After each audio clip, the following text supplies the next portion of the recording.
Good morning बच्चों। आज सुनते हैं जादुई बैगन की कहानी। पारो नाम की एक औरत एक दिन अपने बिस्तर से उठती है और अपने बगीचे को जाती है और देखती है एक बैगन के गछ में बहुत सारा बैगन पकड़ा है। उस पेड़ को देखती रहती है। ठीक उसी समय उसकी बेटी रीना भी आ जाती है। वो भी देखती है मम्मी इतना सारा बैगन, चलो हम लोग आज डिश बनाते हैं इसके। माँ बेटी दोनों मिलकर बैगन का भरता बनाते हैं और देखते हैं बहुत टेस्टी है, क्योंकि वो जादुई बैगन। उसके दूसरे दिन देखते हैं बहुत सारा फिर से बैगन पकड़ा है उस जादुई पेड़ में। तो माँ बेटी दोनों ये सोचते हैं कि गांव में बांट दिया जाए। बचा हुआ सारा बैगन गांव में बांट देते हैं। ठीक उसके अगले दिन सारे गांव के आदमी बैगन लेने पहुंच जाते हैं। माँ बेटी बोलते हैं हम लोग इस बार बेचेंगे और बहुत सारा पैसा कमाएंगे। और बैगन के पेड़ का रखवाला के लिए पुलिस वाला को नियुक्त कर देते हैं। बैगन बेचकर बहुत सारा पैसा कमा लेते हैं माँ बेटी दोनों और बहुत बड़े आदमी, बहुत अमीर आदमी बन। बेटी पूछती है मम्मी तुम्हें बैगन का पेड़ कहाँ से लाए, और मम्मी बताने लग जाती है कि कुछ दिनों पहले जब तुम्हारे शादी का रिश्ता तय नहीं हो रही थी, बहुत सारे लड़के वाले लोग तुम्हें रिजेक्ट कर दे रहे थे ये कह के कि तुम बहुत गरीब हो।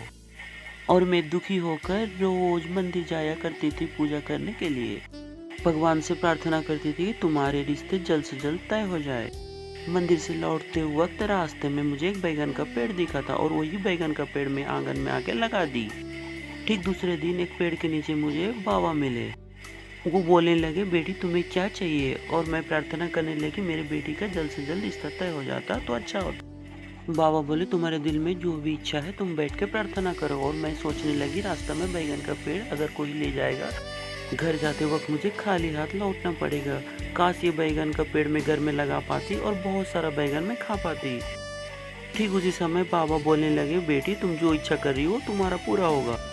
तुम्हारे रिश्ते के बारे में भूलकर मैं ये सोचने लगी थी। घर लौटते वक्त उस पेड़ को लाके अपने आंगन में लगा दी। दूसरे दिन जब मैं बिस्तर से उठ के देखी तो बहुत सारा बैगन लगा हुआ था। फिर बेटी तुम तो जानती हो हम लोग उसको बेचकर बहुत सारा पैसा कमाने लग गए। उसके बाद क्या हुआ कि पारो का नाम बदलकर बैगन वाली पारो हो गया और उसको बैगन बेच के बहुत बड़ा मकान बना ली। फिर रीना का बहुत सारे रिश्ते आने लगे।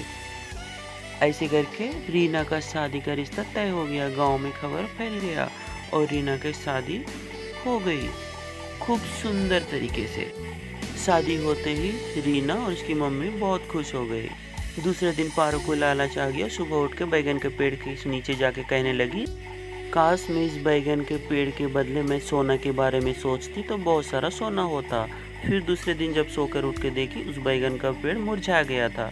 तो इसलिए बोलते हैं बच्चों लालच बुरी वाला है। तो बच्चों आज से लालच नहीं करना है। फिर मिलते हैं नेक्स्ट वीडियो में। Good bye, Tata.